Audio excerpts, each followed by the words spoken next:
আমাদের মতো যারা মুমিন মুসলিম তাদেরকে আল্লাহ সম্বোধন করেছেন কোরআনে ইয়া আইয়ুহাল্লাযীনা আমানু বলে, হে ঈমানদার মানুষেরা, এই বলে সম্বোধন করেছেন। অনেক জায়গায় এই সম্বোধন রয়েছে কোরআনে। কোন কোন জায়গায় আল্লাহ সম্বোধন করেছেন মানব জাতিকে ইয়া আইয়ুহান নাস, হে মানুষ। কিন্তু এই সম্বোধনের চাইতে অনেক বেশি জায়গায় সম্বোধন রয়েছে মুমিনদেরকে, ইয়া আইয়ুহাল্লাযীনা আমানু, হে ঈমানদার মানুষেরা। বিশেষভাবে আল্লাহ তাদেরকে সম্বোধন করেছেন। সুতরাং আমরা যখন মুমিন, আমাদের ঈমান ঠিক রয়েছে, তাহলে যেটি দ্বিতীয় পদক্ষেপ ঈমানের পরে, ঈমান ঠিক করার জন্য ইলম লাগবে। ঈমানের পূর্বে ইলমের প্রয়োজন রয়েছে, এ সম্পর্কে অনেকবারই আমি আলোচনা করেছি। ইলমের সাথে অর্থাৎ সঠিক জ্ঞানের সাথে ঈমান নিয়ে আসতে হবে।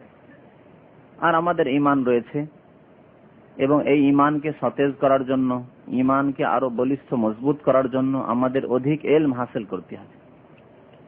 আল্লাহ সম্পর্কে, রাসূল সম্পর্কে, আল কোরআন সম্পর্কে, পরকাল সম্পর্কে, শরীয়তের বিধিবিধান, হালাল হারাম সম্পর্কে, জায়েজ নাজায়েজ সম্পর্কে, ফরায়েজ ওয়াজিবাত সম্পর্কে। আলা কুল্লি মুসলিম শরীয়তের ইলম হাসিল করা, এখানে ইলম বলা হয়েছে, কিন্তু কোন ইলম? যে ইলম দিয়ে আপনি আল্লাহকে চিনতে পারেন, আল্লাহর দ্বীনকে জানতে পারেন, আল্লাহর দ্বীনের বাস্তবায়ন করতে পারেন। তালাবুল ইলম, সেই ইলম শিক্ষা করা, হাসিল করা ফরজ, ফরিজা আলা কুল্লি মুসলিম, প্রত্যেক মুসলিমের উপর, সে নর হোক বা নারী হোক, প্রত্যেক মুসলিমের উপর এই ইলম শিক্ষা ফরজ, যাতে করে আল্লাহর দ্বীনের বাস্তবায়ন করতে পারে। তারপরে যে দ্বিতীয় পদক্ষেপ ঈমানের পরে, সেটি হচ্ছে সৎ কাজ, নেক আমল, যাকে কোরআনের ভাষায় আমাল সালেহ বলা হয়েছে। এর অত্যন্ত গুরুত্ব রয়েছে, অত্যন্ত গুরুত্ব রয়েছে। সৎ আমলের গুরুত্ব, তার ফজিলত, তার গুণ, তার ফায়দা অপরিসীম, সীমাহীন ফায়দা রয়েছে এবং সীমাহীন গুরুত্ব রয়েছে। সৎ আমল ছাড়া শুধু ঈমান, বিশ্বাস করি সৎ আমলে দুর্বলতা রয়েছে, অভাব রয়েছে, জান্নাতে পৌঁছা যায় না। পৌঁছিল, কোনদিন পৌঁছিল, প্রথমে পৌঁছা যায় না, প্রথম থেকে জান্নাত পৌঁছা যায় না। ঈমান ঠিক আছে, সবকিছু বিশ্বাস করেন, কিন্তু আমলে ত্রুটি আছে। তাহলে যেটিকে বলা হয় দুখুল আউয়ালি জান্নাতে, মানে জান্নাতে প্রথমেই প্রবেশ, এতে থেকে বঞ্চিত থাকতে হবে। পাপিষ্ট যারা, দুর্বল ঈমানের মানুষ, যাদের আমলে কর্মে অভাব রয়েছে, সৎ কাজের ত্রুটি রয়েছে, তাদেরকে জাহান্নামে কিছুদিন শাস্তি পেতে হবে। তারপরে আল্লাহ রাব্বুল আলামিনের ইচ্ছা যখন হবে, তার রহমত যখন হবে, তার মর্জি যখন হবে, তখন জান্নাত নসিব হতে পারে। তো আমলের গুরুত্ব সম্পর্কে আজকে কিছু আলোচনা করব। যেহেতু আমরা অনেকেই দীর্ঘদিন ধরে দ্বীনের কথা এখানে শুনি, দ্বীনের কথা অনেক সময় আমরা নিজেরাও বলি, কিন্তু দেখা যায় যে আমলে আমাদের অভাব, আমলে অভাব, আমলে ত্রুটি। আর বিশেষ করে মুসলিম সমাজে বেশ কিছু আমল রয়েছে যেগুলিতে অত্যন্ত ত্রুটি রয়েছে। এই কয়েকটি জিনিসের ত্রুটিগুলি যদি আমরা দূর করে নিতে পারি আর এই ত্রুটি মুক্ত হয়ে যেতে পারি, তাহলে বাকিগুলো ধীরে ধীরে ইনশাআল্লাহ তাআলা ঠিক হয়ে যাবে। বাকি যেসব ত্রুটি রয়েছে, যেসব নকশ রয়েছে, সেগুলি, যেসব দুর্বলতা রয়েছে, সেগুলি দূর হয়ে যাবে ইনশাআল্লাহ। কিন্তু এই ত্রুটিগুলি অনেকগুলি ত্রুটি সৃষ্টি করে।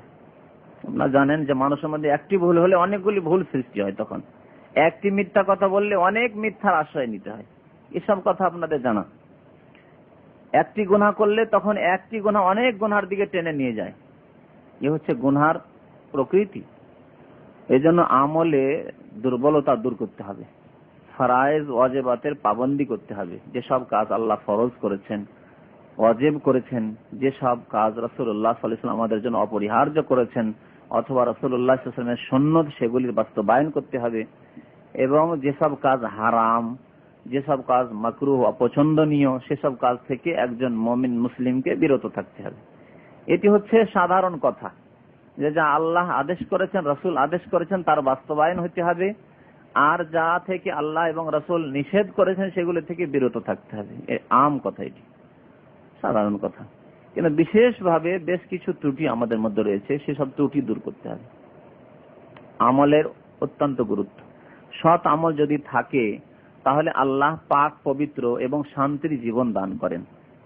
সূরা নাহলের আয়াত নম্বর 97 আল্লাহ রাব্বুল আলামিন ইরশাদ করছেন, মান আমিলা সালিহান মিন যাকারিন আও উনসা, যে ব্যক্তি সৎ কর্ম করে, ভালো কাজ করে, যে কোনো ভালো কাজ করে, যে কাজকে আল্লাহ ভালো বলেছেন, রাসূল ভালো বলেছেন, নিজের খেয়াল খুশি ভালো কাজ মনে করলে হবে না। আপনার খেয়াল খুশিকে রাসূলুল্লাহ সাল্লাল্লাহু আলাইহি সাল্লামের সুন্নতের তাবে করতে হবে। কোরআন এবং সুন্নাহর আলোকে আপনাকে ভালো কোন জিনিসটি তার বিচার করতে হবে। মান আমিলা সালিহান, যে ব্যক্তি সৎ কর্ম করলো, মিন যাকারিন আও উনসা, সে পুরুষ হোক কিংবা নারী হোক, পুরুষ লোক ভালো কাজ করুক কিংবা নারী ভালো কাজ করুক, ওয়া হুয়া মুমিন, কিন্তু এই ভালো কাজ করতে হবে মুমিন হওয়া অবস্থায়, ঈমানের অবস্থায়। ঈমানের পরিবর্তে যদি আপনার মধ্যে শিরক থাকে, ভালো কাজ করেন কিন্তু পৌত্তলিক, অনেক পৌত্তলিক রয়েছে যারা পুতুল পূজা করে, ভালো কাজ করে, তারা এই পবিত্র জীবন পাবে না যে পবিত্র জীবনের কথা এই আয়াতে আল্লাহ বলছেন। অনেকে ভালো কাজ করে কিন্তু কুফরি করে, নাস্তিক, ধর্ম নিরপেক্ষতায় বিশ্বাসী, সেকুলারিজমে বিশ্বাসী, জাতীয়তায় বিশ্বাসী, দ্বীনে ইসলামে সে বিশ্বাসী না।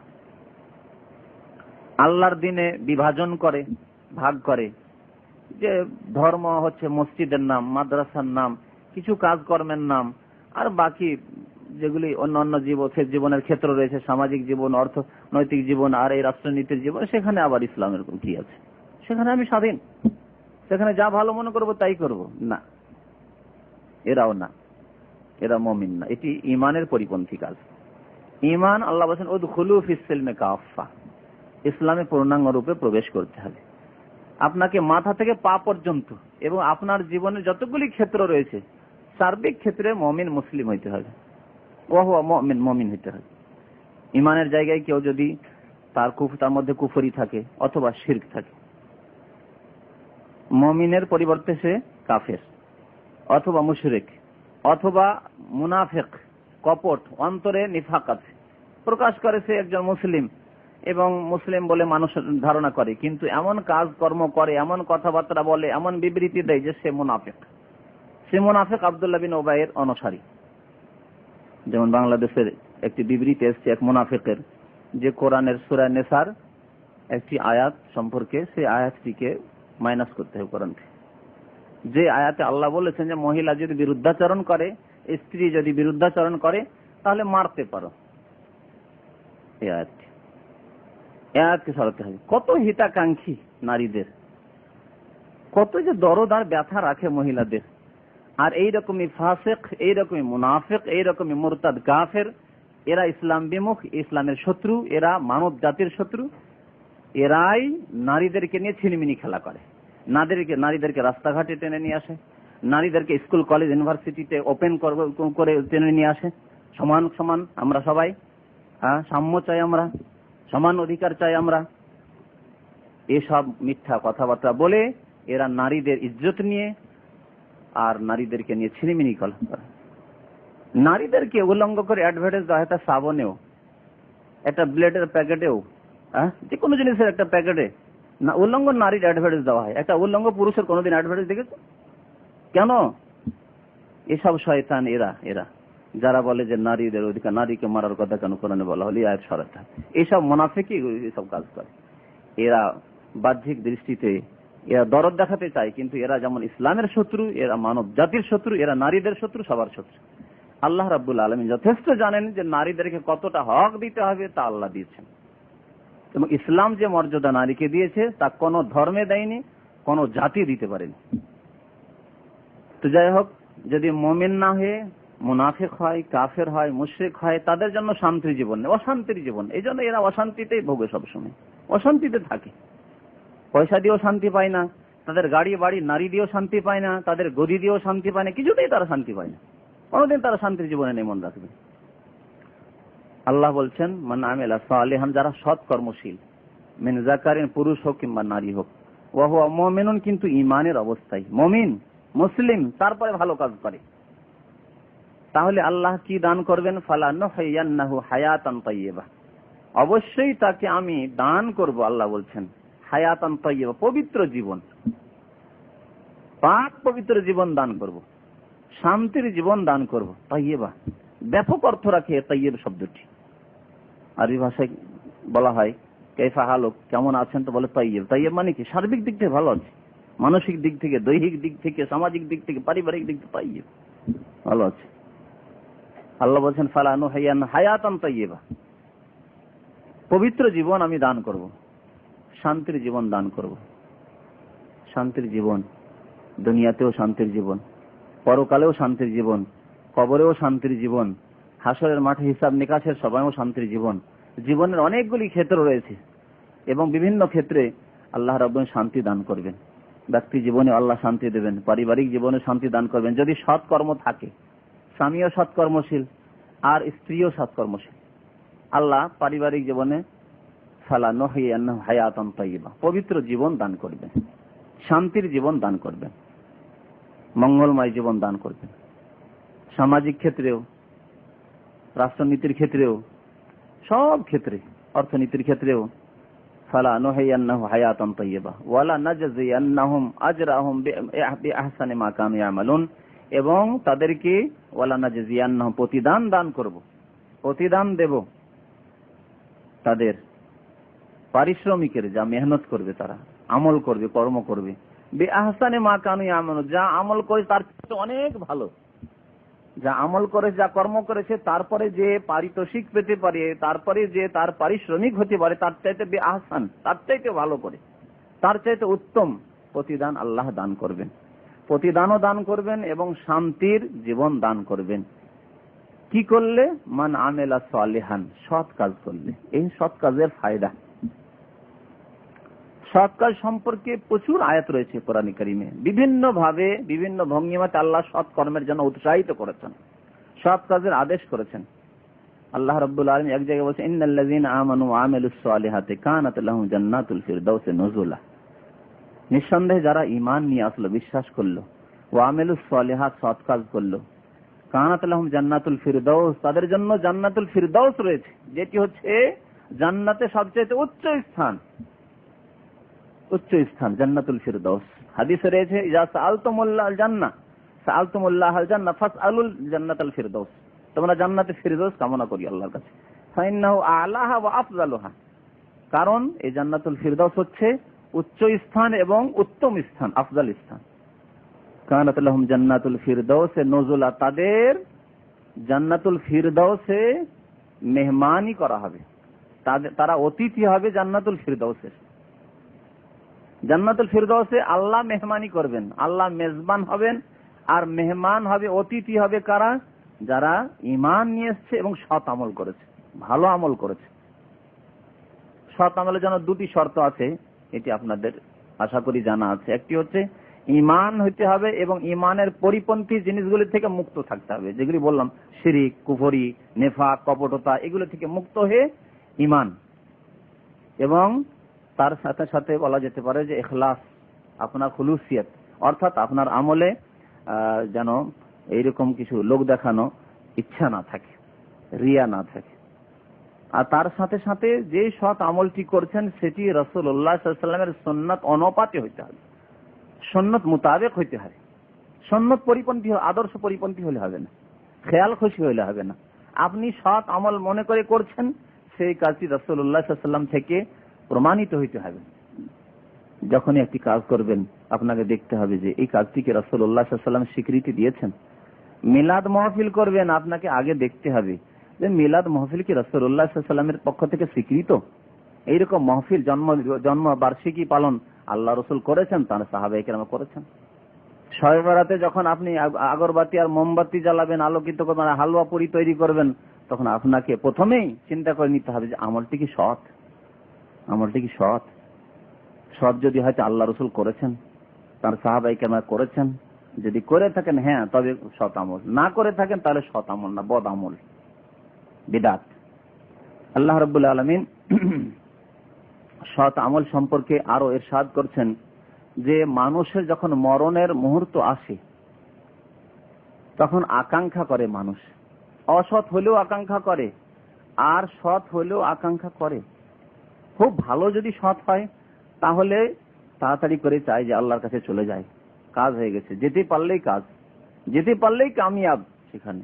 কিন্তু যদি ত্রুটি থাকে আমলে, ভালো মানুষ হয়তো মুসলমান কিন্তু আমলে ত্রুটি আছে, অথবা কাফের বিধর্মী, এরা সবাই আকাঙ্ক্ষা করে যাদের আমলে ত্রুটি রয়েছে, হয়তো পুরোপুরি ভাবে ত্রুটি রয়েছে যেমন কাফের বিধর্মী, অথবা আংশিক ত্রুটি রয়েছে যেমন অনেক মুসলমান ফাসিক বা বিভিন্ন পাপ হয়ে যাচ্ছে, গুনাহ করছে, ভালো কাজও করছে, নামাজও পড়ছে, আবার কিছু গুনাহও করছে। এদের সম্পর্কে আল্লাহ রাব্বুল আলামিন বলছেন হাত্তা ইযা জাআ আহাদাহুমুল মউত, যখন তাদের মরণের মুহূর্ত আসবে, মওত আসবে, তখন তারা কি বলবে? রব্বির জিউন, বলবে হে আল্লাহ আমাদেরকে ফিরিয়ে দাও, সময় দাও, অবকাশ দাও। রব্বির জিউন, কেন? সে দেখতে পাবে যে এখন গুরুত্ব রয়েছে কত সৎ আমলের, এখন যে এই অবস্থায় মারা যাব তো কঠিন অবস্থা হবে, আযাব শাস্তি রয়েছে আমার জন্য, তো আল্লাহ কিছু সৎ আমল করলে তাহলে তো আযাব থেকে মুক্ত হতে পারবো। তখন আল্লাহর কাছে দরখাস্ত করে রব্বির জিউন, হে আল্লাহ, হে আমার রব পালন কর্তা, আমাকে ফিরিয়ে দাও, লাআল্লি আমালু সালিহান, দরখাস্ত কিসের হবে? তাহলে আমি সৎ কাজ করব। সৎ কাজের কত গুরুত্ব, যে মরণের মুহূর্তে আল্লাহর কাছে আকাঙ্ক্ষা করবেন যে আল্লাহ সময় দাও, একটু ফিরিয়ে দাও। এই জন্য না যে আরো বিবির সাথে কিছুদিন থাকবো, আরো ছেলে মেয়েকে বড় করবো, একটু থাকবো, লালন পালন করব, হ্যাঁ, আরো কিছু কাজকর্ম করব, টাকা পয়সা করব, তাদের ছেলে মেয়েদের দিয়ে আসবো, না না না, এইসব কিচ্ছু না, ওইসব কোনো ধান্দা নেই। কি চিন্তা তখন? লাআল্লি আমালু সালিহান, হে আল্লাহ কিছু সৎ কাজ করে আসবো, কিছু সৎ কাজ করে আসবো। এই দরখাস্ত হবে সেই দিন গুনাহগারদের, যাদের ইমানে দুর্বলতা রয়েছে, আমলে দুর্বলতা রয়েছে, অথবা যারা কাফের বিধর্মী তাদের। আল্লাহ সেদিন অবকাশ দেবেন না। একাধিক জায়গায় আল্লাহ বলেছেন মওত যখন চলে আসে তখন আল্লাহ আর কোনো অবকাশ দেন না। এই জন্য আল্লাহর পক্ষ থেকে জবাব আসবে, কাল্লা ইন্নাহা কালিমাতুন হুয়া কাইলুহা ওয়া মিন ওয়ারাইহিম বারযাখুন ইলা ইয়াউমি ইউবআসুন। কোশ্চিন কালেও না, কাল্লা মানে হতেই পারে না যে অবকাশ দেওয়া হবে, আরো কিছু আমলের সুযোগ দেওয়া হবে, না, সময় চলে এসেছে। ইন্নাহা কালিমাতুন হুয়া কাইলুহা, আল্লাহ বলবেন ফেরেশতাদেরকে বলতে দাও, তাকে তার কথা তাকে বলতে দাও, তোমাদের কাজ তোমরা করো। মালাকুল মওতকে আল্লাহ বলবেন যে তোমাদের কাজ তোমরা করো, ইন্নাহা কালিমাতুন হুয়া কাইলুহা, বলতে দাও। আর মনন চলে এসছে ওমি ওয়ারাইহিম বারযাখুন ইলা ইয়াউমি ইউবআসুন, তারপরে একটি আড় সৃষ্টি হয়ে যাবে কিয়ামত পর্যন্ত, ইলা ইয়াউমি ইউবআসুন, পুনরুত্থানের দিন পর্যন্ত, দিবস পর্যন্ত, ইলা ইয়াউমি ইউবআসুন। তাহলে বোঝা যাচ্ছে মানুষ মরে যাওয়ার পরে, আয়াত থেকে স্পষ্ট হলো যে মরে যাওয়ার পরে বাড়িতে ফিরে আসে না, পৃথিবীতে ফিরে আসে না। যদি কেউ স্বপ্নে দেখে তাহলে স্বপ্নে দেখলো, সে তার ছবি দেখলো। কেউ যদি বলে আমি জাগ্রত অবস্থায়, অনেক ভণ্ডরা বলে যে আমার বাবাকে আমার মাকে জাগ্রত অবস্থায় দেখলাম, কেরামতি দেখায় যে আমার বাবা মাকে আমি জাগ্রত অবস্থায় দেখলাম। জাগ্রত অবস্থায় এরকম অনেক কিস্সা কাহিনী আছে।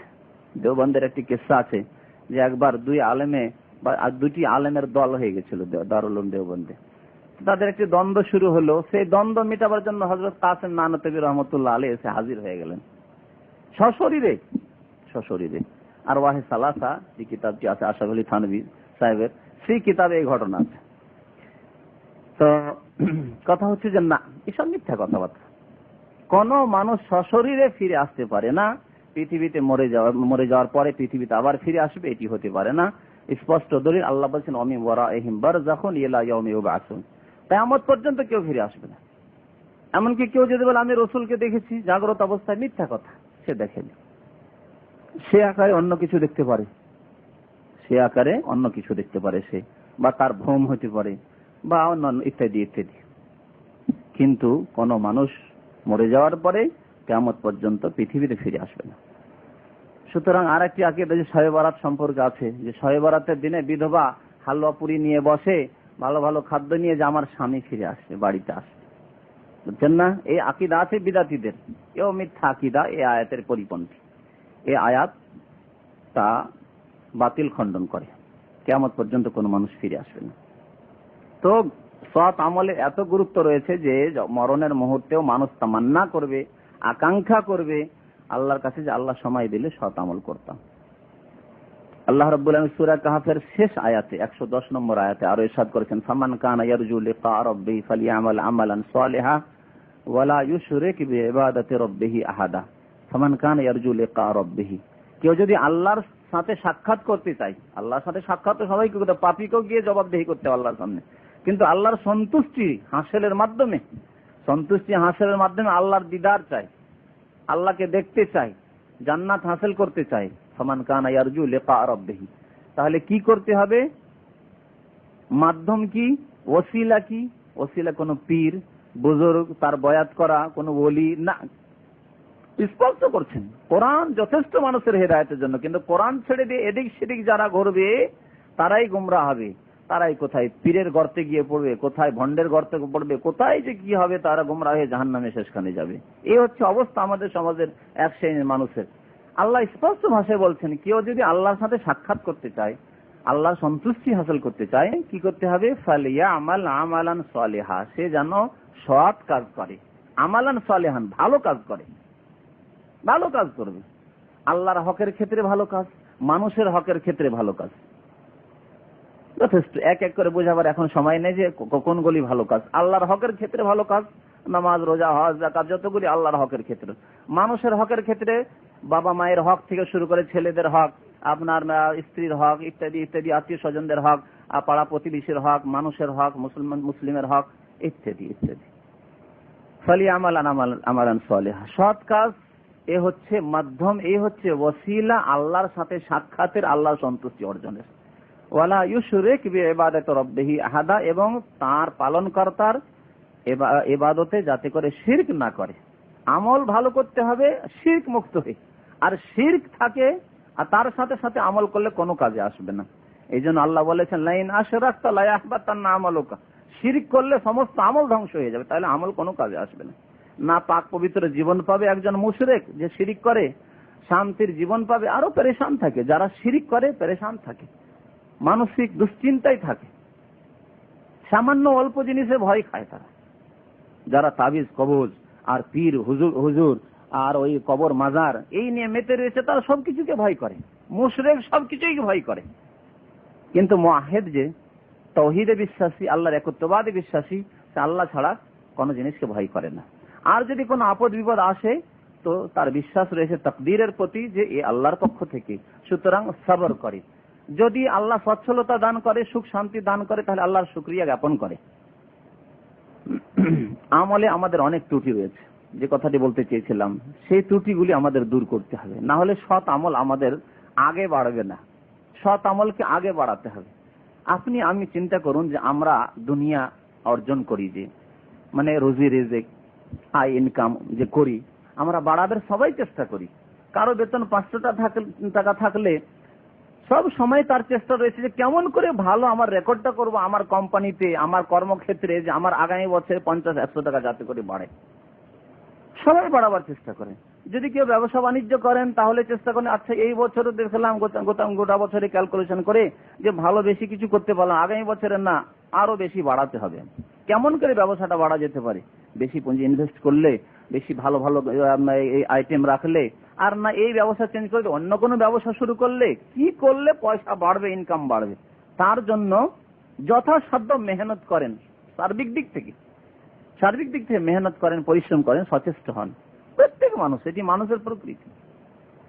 দুনিয়া বাড়ার জন্য কেউ দুনিয়ার উল্টো দিকে আসতে চায় না, যে যাক বেতন আমার অনেক বেশি হয়ে গেছে, আয় ইনকাম অনেক বেশি হয়ে গেছে, যাক আর পয়সার কি প্রয়োজন রয়েছে, যাক বসে বসে খাই, করে কেউ করে না। আমলের ক্ষেত্রে গত বছরে যেমন ছিলেন এই বছরও তেমন, তারপরে আরো আগামী বছরও তেমন, আরো আগামী বছর, বরং উল্টো দিকে আরো 5 ওয়াক্তের মাশাআল্লাহ পাবন্দির সাথে নামাজ পড়ছিলেন, আর ধীরে ধীরে আগামীতে গিয়ে ফজর গায়েব হতে লাগলো, যা 4 ওয়াক্ত ফজরটা কাজাই করি। এমনটা কেন হবে? বা জামাত নামাজ পড়ছিলেন, জামাত ছাড়া শুরু করলেন, নামাজটা পড়ছি তো, নামাজ পড়লেই তো মুসলমান, ঘরেই পড়লাম না, এইরকম কেন? এই ক্ষেত্রে কেন অনীহা, আগ্রহ নেই, মেহনত পরিশ্রম কেন নেই? উচিত কি ছিল? যেমন আয় ইনকামের ক্ষেত্রে আপনি বাড়াবার চেষ্টা করছেন, ঠিক তেমনি হ্যাঁ আমি প্রথমখানে ফরজ ধরেছি, ফরজ সুন্নত এগুলি করি, আচ্ছা ঠিক আছে, এবারে শুরু করি তাহাজ্জুদ শুরু করি, এবারে আমি চাষতে সালাতুদ দোহা শুরু করি, এবারে আমি ইশরাকের নামাজ শুরু করি। এই হওয়া উচিত ছিল একজন মুসলিমের। আমার যেসব পাপ আছে নিজের মুহাসাবা করে, অনেক ত্রুটি আমাদের জীবনে রয়েছে, কয়েকটি ত্রুটি নিয়ে আলোচনা করব, যাতে করে আমরা বুঝতে পারি যে এই ত্রুটিগুলি আমাদের মাঝে রয়েছে। অনেকে রয়েছে, কিন্তু যদি বলি ত্রুটি মুক্ত হন, ভালো আমল করেন, এই করে অনেকেই সংশোধন করছেন না। কিন্তু যদি নিঃসন্দেহী করে দিই যে অমুক ত্রুটিগুলি আমাদের অনেকের মাঝে রয়েছে, তাহলে নিজের নিজের ত্রুটিগুলি সম্পর্কে সচেতন হবেন এবং আল্লাহ হয়তো তৌফিক দান করবেন যে না এই ত্রুটি আছে, কেনই বা থাকে, এই ত্রুটি থেকে মুক্ত হয়ে আমি সংশোধন করি নিজের জীবনের। সময় নেই আমার হাতে, নিজের হাতে তো সময় নেই, কখন কি হয়, কখন মরণের মুহূর্ত চলে আসে। প্রথম যেমন আলোচনায় এসছে নামাজের কথা, নামাজে অনেকের ত্রুটি। যে নামাজ হচ্ছে দিনের স্তম্ভ, এই নামাজ ছাড়া মুসলমান হওয়া যায় না। নামাজ সম্পর্কে অনেকবারই শুনেছেন, আমার মনে হয় গত সপ্তাহেও আমার যে ভাই এসেছিলেন উনি আলোচনা করেছেন। নামাজ সম্পর্কে এতটুকুই জানা যথেষ্ট যে একটি কথা শুধু, যে কোনো আমলকে ত্যাগ করা কুফরি বলা হয়নি, কোন আমলকে ছেড়ে দেওয়াকে কুফরি বলা হয়নি যে কাফের হয়ে যাবে, বা কোনো হারাম কাজ করলে কাফের হয়ে যাবে এইরকম বলা হয়নি। আকীদা ছাড়া কোন আমলের ক্ষেত্রে কেউ চুরি করলে কাফের হয়, মিথ্যা বললে কাফের হয়, ফাসেক হয়, পাপী গুনাহগার হয়, কাবিরা গুনাহ করলো, কিন্তু কাফের হয় না। কিন্তু নামাজ ছেড়ে দিলে কাফের হয়ে যায়, নামাজ ছেড়ে দিলে কাফের হয়ে যায়, এটি হাদিস কোরআন সম্মত কথা এবং অনেক আলেমদের এটি মত। আর যেসব আলেম বলেছেন কাফের হয় না, তারা বলছে ছোট কাফের হয়, বড় কাফের যদি নাও হয় তো ছোট কাফের কমপক্ষে হয়। কাফের কথা বলতে যেহেতু কাফারা শব্দ হাদিসে এসছে, তো এখন শুধু দ্বিমত এইটুকু হয়েছে যে ছোট কাফের না বড় কাফের। কাফের অবশ্যই, মানে ছোট কাফের না বড় কাফের, কুফরুন দুনা কুফরিন, ছোট কাফের না বড় কাফের। কত চরম অন্যায় নামাজ ছেড়ে দেওয়া। আর আজকে অধিকাংশ মুসলমান নামাজ পড়ে না, যেটা সেজদা এমনি করে নিল, এরকম কোন সেজদা নেই, জামাত সহকারে পড়েন না। অথচ জামাতের অত্যন্ত গুরুত্ব রয়েছে, জামাত সহকারে যথাসাধ্য নামাজ পড়তে, বিনা কোনো শরীয়তি ওজরে জামাত ছেড়ে দেওয়া না, আপত্তিকর। তাছাড়া একটি নামাজ আপনি পড়লেন জামাতে, কত গুণ পেলেন আপনি? 27 বা 25 পেলেন। ওই নামাজটি যদি ঘরে পড়েন তাহলে 1 গুণ। এরকম অনীহা কেন? টাকা পয়সার ক্ষেত্রে তো এরকম করবেন না। যদি আমার দোকানটি যদি সিকোতে থাকে, তাহলে আমার কাস্টমার দিনে আসবে 50টা, আর ওই দোকানটি যদি 91 থাকে, কাস্টমার আসবে 10টা, খুলবেন দোকান কি 91 আপনি? হ্যাঁ, সুযোগ যদি পান এখানে দোকান খোলা করবেন? কেউ করবেন না। কিন্তু এরকম অনীহা কেনই বা থাকবে? অনাগ্রহী কেন যে 27 গুণ আমার প্রয়োজন নেই, একটি যথেষ্ট। ফজরের নামাজ বিশেষ করে, ফজরের নামাজকে যে কায়েম করে নিতে পারলো, জানবেন যে সে মুসলিম হয়ে যেতে পেরেছে, সে মুমিন হয়ে যেতে পেরেছে। আর যে ফজরের নামাজকে কায়েম করতে পারেনি, সূর্য ওঠার পরে পড়ে না, তো চরম অন্যায়, সে কুফরিতে চলে গেল। কিন্তু পড়ে, কিন্তু কাজা করে পড়ে না, পড়ে কিন্তু ঘরেই পড়ে, বিলম্ব করে পড়ে না, এটি মুনাফিকের লক্ষণ, এটি হচ্ছে মুনাফিকের লক্ষণ। তাহলে মুনাফিক, নিফাক, কপটতা যাকে বলা হয়, আপনার অন্তরে রয়েছে, তা থেকে আপনি মুক্ত হতে পারেননি। আসকালুস সালাতি আলাল মুনাফিকিন সালাতুল ইশা ওয়া সালাতুল ফজর, আল্লাহ রাসূল বলেছেন মুনাফিকের উপর সবচেয়ে ভারী নামাজ ইশার নামাজ আর ফজর নামাজ। আজকের জামানে ইশার নামাজ ভারী নয়, এজন্য যে আজকাল ইশার নামাজে কর্মক্ষেত্রে মানুষ রত আছে, ইশার নামাজ ইশাই মনে হয় না। কিন্তু এক জামানা বা গ্রামে গঞ্জে আমার দেশে যখন রাত অন্ধকার হয়ে যায়, মাগরিবের পরে চারিদিকে অন্ধকার হয়ে যায়, সেখানে লাইট বিজলির কোনো বিদ্যুতের ব্যবস্থা নেই, সেখানে ইশার নামাজ বড় ভারী নামাজ। কিন্তু এখনো যেমন আল্লাহ রাসূলের জামানে ইশার নামাজ মুনাফিকের জন্য ভারী নামাজ ছিল, এখনো গ্রামে গঞ্জে ইশার নামাজ ভারী নামাজ মুনাফিকের জন্য। আর ফজর নামাজ গাফিলতির সময়, ঘুমের সময়, ঘুমকে যারা প্রাধান্য দেয়, এটি নেফাক, কপটতা। আর যারা হাইয়া আলাস সালাহ, হাইয়া আলাল ফালার ডাক আসলো, আসসালাতু খায়রুম মিনান নাওম, আল্লাহর পক্ষ থেকে আদেশ যে ডাক দাও, ডাক দেওয়া হয়, এটি আল্লাহর পক্ষ থেকে ডাক। এই ডাক যে মুয়াজ্জিনের আযান, এটি তো মুয়াজ্জিনের কথা না, এটি আল্লাহর পক্ষ থেকে ডাক। আল্লাহ বলেছেন ডাক দাও নামাজের জন্য, তাই তো ডাক দেওয়া হচ্ছে। সুতরাং এই ডাকে সাড়া না দিলে এটি হচ্ছে কপটতার লক্ষণ। ফজরের নামাজ যে ব্যক্তি কায়েম করলো, সেই ব্যক্তি কামিয়াব মুসলিম, সে হচ্ছে মুমিন। আসলে নবী মুহাম্মদ রাসূলুল্লাহ সাল্লাল্লাহু আলাইহি ওয়াসাল্লাম ফজর নামাজের গুরুত্ব সম্পর্কে এবং তার ফজিলত সম্পর্কে অনেক হাদিস রয়েছে। এই ক্ষেত্রে একটি হাদিস শুধু, যে ব্যক্তি জামাত সহকারে ফজর নামাজ পড়লো এবং এশার নামাজ পড়লো, তার ফজিলত কত রয়েছে। ঘুমিয়ে ঘুমিয়ে সারা রাতের ইবাদতের ফজিলত পেল। মান সাল্লাল ইশা ফি জামাতিন ফাকান্নামা কামানিস সাল্লাইল, যে ব্যক্তি এশার নামাজ বা জামাত পড়লো, জামাত সহকারে পড়লেন, তাহলে অর্ধেক রাত্রের তাহাজ্জুদ পড়া সওয়াব পেলেন আপনি। অর্ধেক রাত তাহাজ্জুদ পড়লেন ঘুমিয়ে ঘুমিয়েই, ঘুমিয়ে আছেন, তাহাজ্জুদের সওয়াব। ওয়ামান সাল্লাল ফজর ফি জামাতিন ফাকান্নামা কামাল লাইলা কুল্লাহ, যে ব্যক্তি ফজরের নামাজ জামাতে পড়লো, সেই ব্যক্তি সারা রাত কিয়াম করলো, অর্থাৎ তাহাজ্জুদ পড়লো। সারা রাত কেউ তাহাজ্জুদ পড়তে পারে না, তারপরে শুধু ফজরের নামাজটি জামাতে পড়লো, ফরজ আদায় করলো, কিন্তু জামাতে সারা রাত তাহাজ্জুদ পড়ার সওয়াব পেল। আল্লাহর কাছে সওয়াবের তো অভাব নেই, চাওয়ার অভাব আছে, আমাদের মনের অভাব আছে, আমাদের আকাঙ্ক্ষা এবং চাহিদার অভাব আছে। সারা রাত তাহাজ্জুদ পড়ার সওয়াব পেয়ে গেলেন ফজরের নামাজ জামাতে পড়ে। এসে জামাতের গুরুত্ব ফজরের নামাজে। ফজর নামাজ যে ব্যক্তি পড়ে নিতে পারলো, আশা করা যায় সে অন্যান্য গুনাহ থেকে মুক্ত থাকতে পারবে।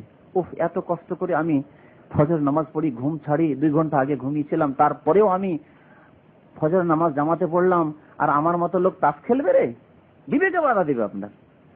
আমার মতো লোক ফিল্ম দেখবে, আমার মতো লোক এই সিগারেট খাবে, আমার মতো লোক দাঁড়িয়ে রাখবে না, আবার ফজর নামাজ জামাতে কত কষ্ট করে পড়ি। বুঝতে পারছেন?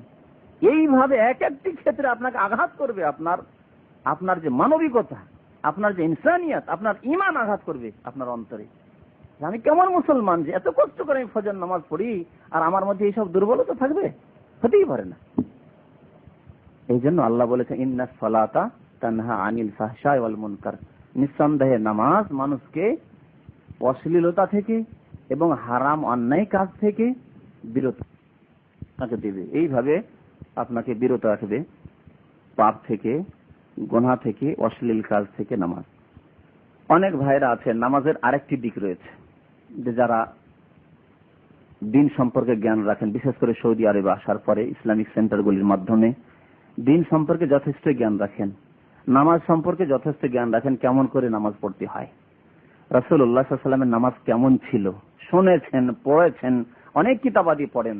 তারপরে তাদের একটি ত্রুটি আছে, অনেকের, সবার কথা বলছি না, অনেকের ত্রুটি আছে। সত্য জিনিসকে উদ্ঘাটন করার পরেও, সঠিক আল্লাহ রাসূলের নামাজের পদ্ধতি জেনে নেওয়ার পরেও করে কি, ওই নামাজই পড়ে যেই নামাজ বাপ দাদার কাছ থেকে শিখেছে, মুরব্বী হুজুরের কাছ থেকে বাল্যকালে যে নামাজ শিখেছে নামায়তো দিয়ে, প্রত্যেক নামাজের নিয়ত দিয়ে, প্রত্যেক নামাজে যায় নামাজ মুসাল্লার দোয়া ওয়াজহাত ওয়াজহিয়া দিয়ে, বুঝতে পারছেন? যেইভাবে নামাজ শিখেছিল ওই নামাজ আর ছাড়ছে না, অভ্যাসের দাস। আমিন উচ্চ স্বরে বলবে না, রাফুল ইয়াদাইন করবে না, সূরা ফাতিহা পড়বে না। বুঝতে পেরেছেন? এইভাবে তাড়াহুড়া করে নামাজ পড়বে, যে তাড়াহুড়ার নামাজ নেই। 2 রাকাত নামাজ পড়তে 2 মিনিটও লাগে না, আমার দেশি নামাজ, ওই দেশি নামাজই পড়তে থাকে। বুঝতে পেরেছেন? না না না, আপনি আলহামদুলিল্লাহ জ্ঞান হাসিল করেছেন, আপনার পরিবর্তন হওয়া উচিত। আপনার নামাজ এতদিন ছিল গতানুগতিক নামাজ, বাপদাদার নামাজ অথবা মুরব্বী হুজুরদের নামাজ, তাদের কাছ থেকে শিখেছিলেন। আপনার নামাজ জ্ঞান আছে, এলম আছে, কিন্তু আমল বাস্তবায়ন নেই। কেন? আপনি কেন রাসূলুল্লাহ সাল্লাল্লাহু আলাইহি ওয়াসাল্লাম নামাজ পড়ছেন না, অথচ আপনি জ্ঞান হাসিল করে ফেলেছেন? এখন নবী মুহাম্মদ রাসূলুল্লাহ ইরশাদ করেছেন, সাল্লু কামা রাআইতুমুনি উসাল্লি। এক শ্রেণীর মানুষের আছে না এরকম, অনেকদিন ধরে ইসলামিক সেন্টারে শেখে, ইসলামিক সেন্টারের বইও পড়ে, সহিহ হাদিস মোতাবেক অনেক কিছু জ্ঞান রাখে যে এইভাবে নামাজ পড়তে হয়, তারপরেও সে উচ্চারণ করে নিয়ত করে। অভ্যাসের দাস, ও অভ্যাস ছাড়তে চায় না। যখন অভ্যাস হঠাৎ করে চলে আসতে পারে, আপনি তখনই নিয়ত করেন যে না, আমি ইবাদত করছি, অতএব জেনে শুনে বুঝে সুঝে কোনটি করণীয়, কোনটি বর্জনীয়, কোনটি সুন্নাত, কোনটি বিদআত, সুন্নতটি করব, বিদআত ছাড়বো। আর অভ্যাস হয়ে আছে মুসাল্লার দোয়া, শুরু করলে মুসাল্লার দোয়া পড়তে থাকলেন। অভ্যাস হয়ে আছে নিয়ত করা, নিয়ত করতেই থাকলেন, অথচ জানে যে নিয়ত করা বিদআত, মুসাল্লার দোয়া বলে কোনো জিনিস নেই। হ্যাঁ, সূরা ফাতিহা না পড়লে নামাজ হয় না, তারপর আপনি পড়েন না কেন? জ্ঞান আছে আপনার, এমনটা না যে জ্ঞান নেই, না জানা থাকলে হয়তো আল্লাহ মাফ করবেন, কিন্তু আপনার জানা সত্ত্বেও এসবের আমলের বাস্তবায়ন কেন নেই?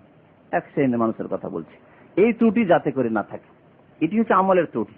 যে সুন্নত জানলেন, সঠিক জিনিস জানলেন, রাসূলুল্লাহ তরিকা জানলেন, তারপরেও রাসূলুল্লাহ সাল্লাল্লাহু আলাইহি ওয়াসাল্লামের তরিকা মোতাবেক আপনি সালাত আদায় করলেন না। আর একটি বড় ত্রুটি রয়েছে, যে ত্রুটি একটি বালা, মানে বালা এমন মুসিবতকে বলা হয় যেটি একটি লোকের উপরে আসে না, জাতির উপর আসে, সারা জাতির উপরে আসে, এইরকম বালা মুসলিম উম্মতের জন্য। সেটি হচ্ছে টাকনার নিচে কাপড় পরা। প্যান্ট পরা ভাইয়েরা প্যান্ট টাকনার উপরে তৈরি করতেই জানেন না, মাফ করবেন, ইল্লামান রাহিমাল্লাহ, হাজারে একটা পাওয়া যাবে না, হাজারে একটিও খুঁজে পাওয়া যাবে না লোক যারা প্যান্ট পরেন তারা প্যান্টকে টাকনার উপরে সুন্নতি প্যান্ট তৈরি করেন। কেন আপনি টেলারকে বলতে পারবেন না? সব ক্ষেত্রে আপনার এই মাপ হইতে হবে, তো ওই হইতে হবে, এইরকম কাটিং এর হইতে হবে, সব বলতে পারেন। আর বলতে পারেন যে টাকনার উপরে আমার প্যান্ট থাকতে হবে, প্যান্ট টাকনার নিচে করে তৈরি করবে না, করলে আবার তোমাকে কেটে দিতে হবে, আবার তোমাকে মেহনত করতে হবে, খাটনি করতে হবে। বলতে পারেন না এই কথাটি? হারাম প্যান্ট পরতে থাকেন আপনি, জাহান্নামে যাওয়ার কাজ করতে থাকেন। এইদিকে নামাজ পড়ছেন আল্লাহ সন্তুষ্টির জন্য যে জান্নাতে যাব, আর টাকনার নিচে কাপড় পরে জাহান্নামে যাওয়ার জোগাড় করছেন। কোনো বাড়াবাড়ি কথা কি? টাকনার নিচে কাপড় পরে জাহান্নামে যাওয়ার জোগাড় করছেন, এই কথাটি কোনো বাড়তি কথা না হাদিসের কথা? নবী মুহাম্মদুর রাসূলুল্লাহ সাল্লাল্লাহু আলাইহি ওয়াসাল্লাম ইরশাদ করছেন, বুখারী শরীফের হাদিস, মা আসফালা মিনাল কাবাইনে মিনাল ইজারি ফিন্নার, দুই টাকনার নিচে যদি কাপড় যায় ফাফিন্নার, তা যাবে কোথায়? জাহান্নামে যাবে। সেই টাকনা আপনার জাহান্নামে যাবে, অর্থাৎ সেই লোকটি জাহান্নামে যাবে, জাহান্নামে যাবে। এখানে বলা হয়নি যে অহংকার করে, অহংকার কথা বলা হয়নি, এখানে অহংকার শব্দ আসেনি। শেখ বাজ রহমতুল্লাহ আলাইহি বলছেন যে কেউ যদি কথা বলে, সাধারণত যারা ওই টাকার নিচে কাপড় পরে তারাকে বললে বলেন আমি তো অহংকার করে টাকা নিচে রাখি না, এমনিতে রাখছি, অভ্যাস হয়ে গেছে রাখছি, প্যান্ট টাকনার উপর একটু খারাপ লাগে তাই রাখছি। কেন খারাপ লাগে? এই জন্য ইহুদি নাসারাদের লেবাস আপনি পড়তে চান, টাকনার নিচে গেলে ওই প্যান্ট ইহুদি নাসারাদের হয়ে গেল, কিন্তু টাকনার ওপরে থাকলে সেটা মুসলিম লেবাস হয়ে গেল। এমনটা নেই ইসলামে যে প্যান্ট পরা যাবে না, কথা নেই, কিন্তু ইসলামিক প্যান্ট হতে হবে। যখনই আপনাকে খারাপ লাগে টাকনার উপরে, ও কেউ তো পরে না টাকনার উপরে, আর আমি একাই শুধু প্যান্ট পরে থাকবো টাকনার উপরে, তো লোকজন দেখবে তো ঠাট্টা বিদ্রুপ করবে, আর বলে দেখো লোকটিকে দেখো কারণ প্যান্ট পরে আবার টাকনার উপরে। তো এই কারণটি কি? কারণ হচ্ছে যে আপনি তাহলে ইহুদি খ্রিস্টানদের অনুকরণ করতে চান। আপনি ইত্তিবা করবেন কার? ফলো করবেন কাকে? নবী মুহাম্মদ রাসূলুল্লাহ সাল্লাল্লাহু আলাইহি ওয়াসাল্লামকে। তিনি জাহান্নামের ধমকের কথা বলছেন, আর তিনি নিজের পকেটের কথা না, আল্লাহ তার পক্ষ থেকে বলছেন, আল্লাহর পক্ষ থেকে বলছেন যে টাকার নিচে কাপড় গেলে জাহান্নামে যাবে। কে চায়, কোন মুসলিম চায় যে আমি জাহান্নামে যাব? কেন জোগাড় করছেন জাহান্নামে যাওয়ার? শেখ বাজ বলছেন যে নিচে কাপড় ঝুলে অহংকার বশত নতুন নতুন জামাইদেরকে আমরা ছোটদের দেখতাম লুঙ্গি পরতো, লুঙ্গি জুতোর নিচে ঝুলতো, তো এ হচ্ছে অহংকারী। আর আরেক শ্রেণীর মানুষের অহংকার না, কিন্তু অভ্যাস, প্রতিটি প্যান্ট তার তৈরি করেছে, প্রতিটি জুব্বা তৈরি করেছে তার ওই টাকার নিচে করে, এই অভ্যাস। হয়তো অহংকার সে করে না, সেও জাহান্নামে, তার সম্পর্কে এই হাদিসে বলা হয়েছে জাহান্নামে। এখানে অহংকারের কথা বলেনি, অহংকারের কথা আরেকটি হাদিস বলা হয়েছে, বিনা অহংকারে যদি টাকার নিচে কাপড় পরে তাহলে জাহান্নামে যেতে হবে, এটি হলো হাদিস। আরেকটি হাদিস শোনেন, বুখারী মুসলিমে রয়েছে, মান জাররা সাওবাহু খায়লা লাম ইয়ানজুরিল্লাহু ইলাইহি ইয়াউমাল কিয়ামাহ, যে ব্যক্তি অহংকার বশত নিজের কাপড় ঝোলাবে টাকনার নিচে, লাম ইয়ানজুরিল্লাহু ইলাইহি ইয়াউমাল কিয়ামাহ, কিয়ামতের দিবসে আল্লাহ রহমতের দৃষ্টি তার উপর দেবেন না, রহমতের নজরে তার দিকে তাকাবেন না, আল্লাহ দয়া করবেন না তার উপরে, আল্লাহ তার দিকে দেখবেন না, লাম ইয়ানজুরিল্লাহ। তাহলে আল্লাহর রহমতের দৃষ্টি থেকে মাহরুম, বঞ্চিত হবে সেই লোক যে লোক অহংকার করে কাপড় ঝুলাবে। আচ্ছা, বিনা অহংকারে টাকনার নিচে ঝুলালো সে জাহান্নামে যাবে, কোনটি কম না। তো যে আল্লাহর রহমতের দৃষ্টি পেল না সে জাহান্নামে যাবে, সে জান্নাত পেতে পারবে না। এটি হাদিসে রয়েছে যে তোমাদের কেউ নিজের আমল দিয়ে জান্নাতে যেতে পারে না, ইল্লা বিরাহমাতিহি, আল্লাহর রহমত ছাড়া। আমল করতে হবে, কিন্তু শুধু আমল দিয়ে আমি জান্নাতে চলে যেতে পারবো না, না না। এক একটি নিয়ামতের শুকরিয়া আদায়ের জন্য তোমার আজীবন আমল লেগে যাবে। ওয়াইন তাউদ্দু নি'মাতাল্লাহি লা তুহসুহা, আল্লাহর নিয়ামতকে যদি গণনা করা শুরু করে, একটি নিয়ামতের শুধু শুকরিয়া জ্ঞাপনে তোমার আমলগুলিকে নিয়োজিত করে দাও, তবুও যথেষ্ট হবে না। সুতরাং নিজের আমল দিয়ে আমি জান্নাত ক্রয় করে নেব তা না, তবে আমল করতে হবে, সৎ কাজ করতে হবে, আল্লাহর রহমতের আশাবাদী হই। তো আমাদের অনেক ভাইয়ের ত্রুটি রয়েছে যে নামাজও পড়েন মাশাআল্লাহ পাবন্দির সাথে, ইসলাম শেখেন ইসলামিক সেন্টারগুলিতে এসেও, বা অনেকে আসেন না কিন্তু আলহামদুলিল্লাহ নামাজ পড়েন, তারপরে দেখা যায় টাকনার নিচে কাপড়, প্যান্ট হোক তবু টাকনার নিচে, লুঙ্গি হোক টাকনার নিচে, বা জুব্বা হোক টাকনার নিচে, যে কোনো কাপড় হোক না কেন, যে কোনো কাপড় হোক, যদি টাকনার নিচে যায় তাহলে জাহান্নামে যাওয়ার ব্যবস্থা নিজেই করছেন আপনি। আল্লাহ হেফাজত করে মুসলমানদেরকে এসব বালা মুসিবত থেকে। আর একটি বড় ত্রুটি, আপনি তো চান আমলের দিক দিয়ে আপনি সৎ আমল করবেন এবং খারাপ আমল থেকে নিজেকে মুক্ত করবেন। আর একটি বড় ত্রুটি হচ্ছে এ দাড়ি মোড়ানো, চিকন করে রাখা, মহিলাদের মতো। মহিলাদের সৌন্দর্য আল্লাহ রেখেছেন দাড়ি না হওয়াতে, এই জন্য দাড়ি দেননি। কথা বুঝতে পেরেছেন? মহিলাদের সৌন্দর্য দাড়ি না হওয়াতে সেই জন্য আল্লাহ দাড়ি দেননি। আল্লাহর হেকমতের কথা এটি যে আল্লাহ হেকমত জানতেন যে মহিলাদের দাড়ি দিলেই খারাপ হবে, দাড়ি দেওয়াটা তাদের জন্য বাঞ্ছনীয় না, সেই জন্য আল্লাহ দাড়ি দেননি তাদেরকে। আর পুরুষদের দাড়ি না থাকাই হচ্ছে কাপুরুষতা, সেজন্য আল্লাহ দাড়ি দিয়েছেন তাদেরকে, দাড়ি দিয়েছেন। দাড়ি জিনাত, অলংকার পুরুষদের জন্য। মহিলাদের যেমন সৌন্দর্যতা দাড়ি না হওয়াতে রয়েছে, তারপরে তাদের জিনাত অলংকার, নিজের তৈরি করা অলংকার তারা পরে থাকে, তারপরে আরো সৌন্দর্য তাদের বেড়ে যায়। ঠিক তেমনি একজন মানুষ, পুরুষ মানুষের অলংকার দাড়িতে রয়েছে, দাড়িতে অলংকার। যাদের দাড়ি হয় না তাদেরকে দেখে কেমন লাগে দেখুন তো। যেসব দেশের লোকদের দাড়ি হয় না বা হইলে ওই 2-3টে দাড়ি হয়, দেখে কেমন লাগে তাদের বল? কিন্তু যাদের মুখ ভরা দাড়ি কত সুন্দর লাগে পুরুষ মানুষকে। কিন্তু আজকালকার পুরুষরা নারী হতে চায় না। না না, আপনাকে আল্লাহ যা বানিয়েছেন তাই হন আপনি, এবং আপনি তো শক্তিশালী। আল্লাহ বলছেন আর রিজালু কাওয়ামুন আলান নিসা, পুরুষ নারীদের নেতৃত্ব দানকারী, তাদেরকে হাকিম বানানো হয়েছে, নেতৃত্ব দান করা হয়েছে। দুইজন হলে একজনকে তো নেতা হইতে হবে। নেতা কে হবে?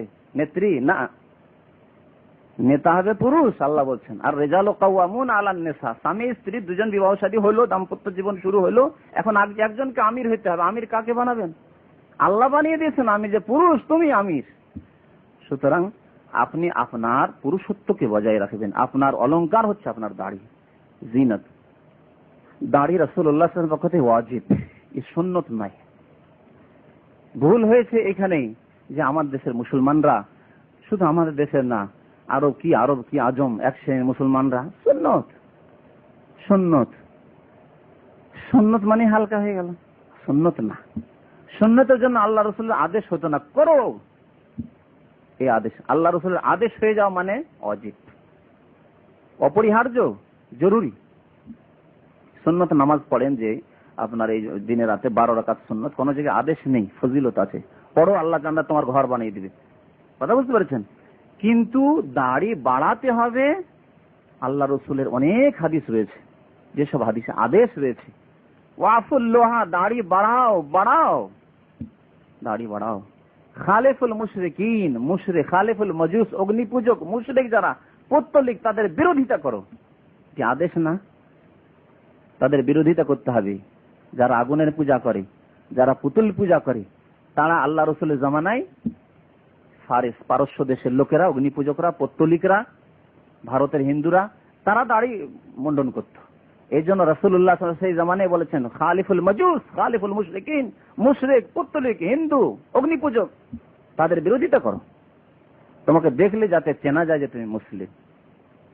বড় লজ্জা লাগে যে শিখদের রাস্তায় দেখলে, আমি ফ্লাইটে সফর করছি, একজন শিখ মাত্র আছে, একজন শিখ, গোটা ফ্লাইটে দেখি একজন মাত্র শিখ, কিন্তু তার পাগড়ি, তার দাড়ি, তার মোচ, তার ধর্মীয় যেগুলো জিনিস, বাহ্যিক জিনিস, সেগুলো দিয়ে গোটা ফ্লাইটে সে চিহ্নিত যে একজন আছে শিখ একজন আছে। কিন্তু আল্লাহ করলাম, আল্লাহ একটি মুসলিম পেতাম যে একটু গল্প করতাম। সৌদি আরব থেকে ফ্লাইটে যাওয়ার সময় তো মুসলিম অনেক আছে, বা চেনাও যায়, হয়তো দাড়ি টাড়িও রাখে। কিন্তু ভারতে সফর করতে গিয়ে বা অন্য কোনো অমুসলিম দেশে সফর করতে গিয়ে, বা যে দেশে মুসলিম অমুসলিম উভয় রয়েছে, সেই দেশে সফর করতে গিয়ে আল্লাহ করতে, আল্লাহ যদি পেতাম। হঠাৎ করে এয়ারপোর্টে বসে, দিল্লি এয়ারপোর্টে বসে আছি, এক ভাইকে পেলাম বেশ দাঁড়িয়ে নিয়ে, বাংলাদেশ। তো ফ্লাইটটি যাচ্ছে আসামের দিকে, তো ভাবলাম হয়তো আসামের লোক হইতে পারে। গল্প করতে লাগলাম, দাঁড়ি দেখে সেও আগ্রহী, বুড়ো মানুষ, 60 বছর বয়স, তারপরে সে আগ্রহী, আমার কাছে আসলো, ফ্যামিলি নিয়ে আছে। তারপরেও জিজ্ঞাসাবাদ শুরু হলো, তার বাড়ি ঢাকা, দাঁড়িয়ে আছে। চিনতে পারলাম তার সাথে, আমি তার খোঁজ খবর আমি নিলাম, মিরপুরে তার বাড়ি, আমারও তিনি খোঁজ খবর নিলেন, কি কাজ করি তাও খোঁজ খবর তিনি নিলেন। নিজের মত বিনিময় করার সুযোগ পেলাম, দিনের কথা বলার সুযোগ পেলাম, কিন্তু চিনতে পারি না কাকে কি বলবো, কোথায় আমার দিনী ভাই রয়েছে। আর এক ভাই গিয়ে হঠাৎ করে আমাকে দেখে এসে আমার পাশে বসে গেলেন, গিয়েছেন কাতার থেকে। তাকেও চিনতে পারলাম, মাশাআল্লাহ দাঁড়িয়ে আছে, মুসলিম। চট করে চিনতে পারলাম, সে আমাকে চিনতে পারলো, আমার কাছে গিয়ে বসলো। অনেক গল্প সব শুরু হয়ে গেল, দাওয়াতি কাজ কাতারে কেমন চলছে, আপনার সৌদি আরবে কেমন চলছে, কোথায় কি চলছে, সবগুলি কথাবার্তা। 10 মিনিট সুযোগ পেলাম, তার মধ্যে আলোচনা হল। বাকি কাউকে চিনতেই পারলাম যে তাকে কিছু কথা বলবো, চিনতেই পারলাম না। এই হচ্ছে মুসলমানদের অবস্থা। কিন্তু একজন শিখ ফ্লাইটে রয়েছে, চেনা যাচ্ছে হ্যাঁ শিখ আছে, অথচ বাতিল ধর্ম। আমেলাতুন্নাসে বা তাসলা নারান হামিয়া, এতগুলি কাজকর্ম করে মেহনত করেও শেষ পরিণাম জাহান্নাম। বাতিলপন্থী, তারপরে চিহ্নিত, সে চেনা যাচ্ছে যে হ্যাঁ সে শিখ আছে। আর হকপন্থী মুসলিম, তারপরে চেনা যাচ্ছে না যে হায়রে মুসলিম, কোথায় মুসলিম, চেনা যায় না। তো দাড়ির ব্যাপারে অবহেলা করবে না, দাড়ি ওয়াজিব। যারা দাড়ি রাখে না গুনাহগার, এবং দাড়ি মুন্ডন করা ফাসিকি কাজ। শুনেন, ফাসিকি কাজ, ইমানের দুর্বলতা, আমলের দুর্বলতা, ফাসিকি কাজ। যে ব্যক্তি দাড়ি মুন্ডন করে বা একেবারে খোঁজ খোঁজ করে রাখে, অনেকে দাড়ি রাখে আবার কিরকম যে চেনা যায় না, দাড়ি মোচ সমান, দাড়ি মোচ সমান, চেনা যাবে না যে ই দাড়ি আসলে দাড়ি রাখা দাড়ি না কয়েকদিন ব্লেড পায়নি বা ফুরসত পায়নি, অবসর হয়নি তার জন্য বেড়ে গেছে। ও দাড়িও দাড়ি না, সেই দাড়িও দাড়ি না। আল্লাহর রাস্তায় দাড়ি রাখতে শিখুন, রাসূলুল্লাহ সাল্লাল্লাহু আলাইহি ওয়াসাল্লামের আদর্শের বাস্তবায়ন করুন, রাসূলুল্লাহ সাল্লাল্লাহু আলাইহি ওয়াসাল্লামের আদেশ, এটি আদেশ, এই ওয়াজিব পালন করুন। এতে রয়েছে রহমত, এতে রয়েছে বরকত। এছাড়াও অনেক ত্রুটি রয়েছে, সময় শেষ হয়ে যাচ্ছে। ত্রুটি, এক শ্রেণীর মানুষরা নামাজও পড়ে, দিনের কথা এখানে শুনতে আসে, আবার গান শুনে, গিয়ে ওয়াজের ক্যাসেট শুনে আর গানও শুনে, ওয়াজের ক্যাসেটও শুনে গানও শুনে, সব করে না। এরকম আপনার চরিত্র হবে না। আপনি মুমিন, আপনি জান্নাতের আশাবাদী, আপনি আল্লাহ সন্তুষ্টির জন্য আকাঙ্ক্ষিত, সুতরাং আপনি ভালো কাজ করবেন, খারাপ কাজ বর্জন করবেন। গান শুনবেন না, গান বাজনা শোনা হারাম কাজ। গান বাজনা হচ্ছে শয়তানের বাদ্য, শয়তানের ডাক, শয়তানের আহ্বান। শয়তান প্ররোচিত করে পাপের জন্য এই গান বাজনার মাধ্যমে। যারা গান বাজনা শুনে অনেক গুনাহের জন্য প্ররোচিত হয়, সে শয়তানের পক্ষ থেকে। জিনা ব্যভিচারের জন্য, মদ্যপানের জন্য, অশ্লীলতার জন্য প্ররোচিত হয় এই গান বাজনার মাধ্যমে। এই জন্য উলামায়ে কেরামরা গান বাজনা সম্পর্কে কঠোর বাণী উচ্চারণ করেছেন। এসব দেখা, এক শ্রেণীর মানুষ নামাজ পড়ে, ভালো কাজও কিছু করে, দিনী কিতাবাদিও পড়ে, দিনী ওয়াজের ক্যাসেটও শোনে, ইসলামী ভিডিও ক্যাসেটও রেখেছে, মানে দিনী ওয়াজও শুনছে, আর তার সাথে সাথে ফিল্মও দেখছে, সিরিয়াল দেখছে, সিরিয়াল বলে না, সিরিয়াল, হ্যাঁ সিরিজ, সিরিয়াল ওসব দেখছে। আবার কি সিরিয়াল মানে ভাববেন না যে জায়েজ, হ্যাঁ ওখানে একটা মহিলা আসছে, একটা পুরুষ, হ্যাঁ নাচ গান তো নেই, বা উলঙ্গ ছবি, উলঙ্গ না, একটা মহিলা আসছে, মহিলা চেহারা খুলে, মাথা খুলে বা চেহারা খুলে, চুল খুলে, তাই আপনার জন্য দেখা হারাম, হারাম আপনার জন্য। তারপরে যেসব সিরিজ হয় তাতে যে নাটক করা হয় তা মিথ্যা, মিথ্যা, মিথ্যা একটা দৃশ্য দেখাচ্ছে, যা মিথ্যা। হয়তো দেখাচ্ছে যে একজন লোক দুটো বিয়ে করলো, বিয়ে করার পরে দাঁড়িয়ে হলো যে আগের স্ত্রী আর খোঁজ খবর নেয় না, তাকে মারপিট করে, এই করে সেই করে। মিথ্যা কিনা বলেন দেখি, কাল্পনিক না? আর মিথ্যা যেমন বলা হারাম, তেমন মিথ্যার সহযোগিতা হারাম, তেমন মিথ্যা দেখাও হারাম। কি মনে করেন আপনি? সুতরাং এই সব কাজ হারাম, হারাম কাজ। আর ইমান দুর্বল হয়ে যায় মানুষের। আপনি মনে করেন আমি নামাজি মানুষ, অসুবিধা নেই, এটা একটু দেখলাম তো কি হলো, ফিল্ম না, ইমান দুর্বল হয়ে যায়। মানুষ যখন ফিল্ম দেখে, মানুষ যখন গান বাজনা শোনে, মানুষ যখন তাস খেলে, এইসব চরিত্র থাকলে ইমান দুর্বল হয়, তারপরে সৎ আমলও দুর্বল হতে লাগে, নামাজ দুর্বল হতে লাগে, তার তাকওয়া পরহেজগারি দুর্বল হতে লাগে, আরো ভালো কাজগুলি দুর্বল হতে লাগে, দ্বীনি কিতাব পড়তো, নবীর জীবনী পড়তো, কোরআনে তাফসীর পড়তো, এইগুলি দুর্বল হতে লাগে, দুর্বল হতে লাগে। কি নিয়ম? তারপরে নাজায়েজ দৃষ্টিপাত করা, রাস্তা দিয়ে চলছেন, আপনি মাথা নত করে এদিক সেদিক তাকাবেন না, বিনা প্রয়োজনে এদিক সেদিক তাকাবেন না। বিশেষ করে যখন বুঝতে পারছেন যে কিছু মহিলারা সামনের দিক থেকে আসছে, আর যারা মুখমণ্ডল খুলে রয়েছে বা মুখমণ্ডল খোলায় নাই, কেন তার দেহের দিকে, বোরকার দিকেই কেন তাকাতেই থাকবেন আপনি? না না না, একজন মুমিন, আপনাকে আল্লাহ আদেশ করেছেন কুল্লিল মুমিনিনা ইয়াগুদ্দু মিন আবসারিহিম, মুমিনদেরকে হে নবী বলে দাও তারা যেন দৃষ্টি নত রাখে, দৃষ্টি নত রাখতে হবে। আপনি মনে করবেন যে না না সাগিরা গুনাহ হইল, তো ছোট গুনাহ হলে একটু তাকালাম দেখলাম তো সাগিরা গুনাহ, না না, এই সাগিরা গুনাহ আপনার কাবিরা গুনার দিকে নিয়ে যায়, ইমান দুর্বল হয়ে যায়, আমল দুর্বল হতে লাগে। ধীরে ধীরে তাকাতে তাকাতে তাকাতে তাকাতে শয়তান আপনাকে আগে বাড়িয়ে দেয়, অনেক গুনাহের দিকে আপনাকে টেনে নিয়ে চলে যায়, আপনার ভালো কাজ দুর্বল হয়ে পড়ে। সুতরাং নাজায়েজ দৃষ্টি পাত করবেন না, এমন জিনিসের দিকে তাকাবেন না যেটি হারাম, সে কোনো আপনার মহিলার দিকেই হোক, অথবা আপনার রাস্তা দিয়ে যাচ্ছেন আর একটা ফিল্ম চলছে দেখছেন, এটা টিভির দোকানে, আর সেখানে দাঁড়িয়ে গিয়ে দেখা শুরু করুন, না, তাকাবেন না। আপনি নিজের দৃষ্টির হেফাজত করবেন।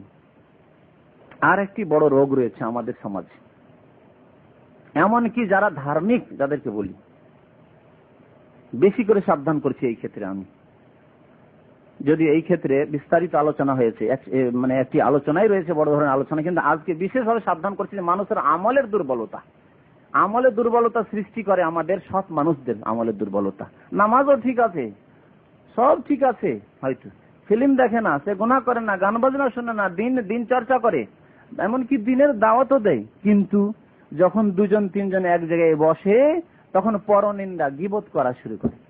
এই রোগ ভালো ভালো মানুষের মধ্যে আছে, আল্লাহ হেফাজত করে। আলেমদের মধ্যে রোগ রয়েছে এক শ্রেণীর, আল্লাহ হেফাজত করে। ইমাম বুখারী রাহমাতুল্লাহ আলাইহি বলছেন, তার কথা বলছি গীবত সম্পর্কে, যে আমি ইন্তেকালের পরে আল্লাহ যদি আমাকে জিজ্ঞেস করে যে বুখারী, মোহাম্মদ তুমি কি গীবত করেছিলে জীবনে, তো আল্লাহর কাছে আমি সাহস আছে, আমি বলতে পারবো, সব সাহস আছে যে আল্লাহ জীবনে কোনো মানুষের গীবত করিনি, কোনো মানুষের গীবত করিনি জীবনে। তিনি বলছেন আমার সব সাহস আছে, বলতে পারবো। আছে সব সাহস আমাদের কারো? আল্লাহ হেফাজত করে আমাদের ইমানের। দুজন লোক বসলে, হ্যাঁ কেমন আছেন, ভালো আছেন হলো, তারপরে আচ্ছা একজন বিষয়বস্তু আরেকজন হয়ে গেল, তৃতীয়, ও সেখানে নেই, হ্যাঁ ওই লোকটি সম্পর্কে তখন ও কিছু বললো, তো আপনি ভাবছেন যে সে বললো তো আমিও কিছু বলি, অথবা শুনতে থাকলেন, শোনাও হারাম। যেমন গীবত করা হারাম, তেমন গীবতের কথা শোনা হারাম। কঠোর শাস্তি রয়েছে গীবতের জন্য।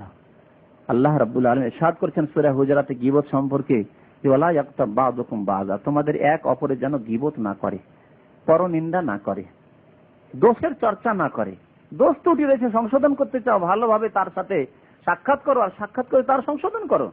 আর তার অনুপস্থিতিতে তার নিন্দা করা, তার কুৎসা গাওয়া, তার সম্পর্কে খারাপ আলোচনা করা কোনো লাভ আছে? কোনো লাভ নেই। এই জন্য আল্লাহ বলছেন আইয়ুহিব্বু আহাদুকুম আন ইয়াকুলা লাহমা আখিহি মাইতান ফাকারিহতুমু, তোমাদের কেউ কি পছন্দ করে যে মৃত ভাইয়ের গোশত খাবে?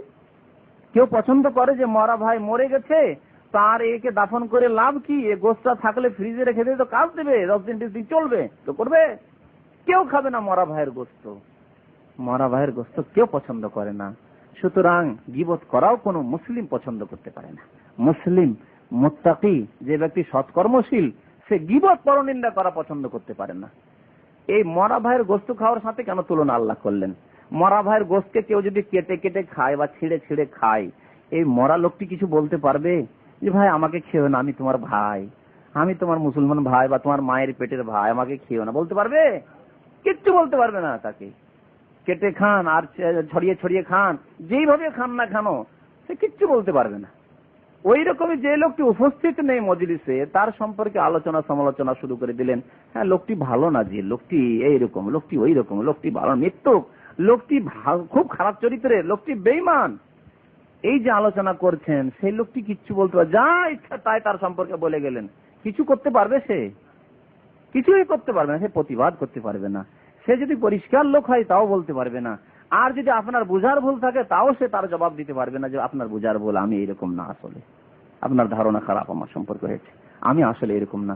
আর যদি তার মধ্যে ত্রুটি থাকে তাহলে সে সংশোধন করতো, তাও করতে পারবে না, যে জানতে পারলো না যে আপনারা তার সম্পর্কে কুৎসা গাইছেন। কথা বুঝতে পেরেছেন? কিন্তু সেই কাজ না করে যদি তাকে বলতেন, ভাই আপনার সম্পর্কে শুনছি যে আপনি নাকি টাকা পয়সা নিয়ে মানুষের বেইমানি করে দেন, আপনি মানুষ টাকা পয়সা পাবে, দিচ্ছেন না তাদেরকে, তো এরকম কথাবার্তা শুনছি, তো আমানতে খেয়ানত, একজন মুমিন তো এরকম না। মুমিন সম্পর্কে আল্লাহ বলছেন ওয়াল্লাযীনা হুম লিআমানাতিহিম ওয়া আহদিহিম রাউন, তারা আমানতে খেয়ানত করেন না তারা। তাহলে সে যদি সত্যি তার মধ্যে দুর্বলতা থাকে তাহলে তার সংশোধন করবে, সে সুযোগ পেল।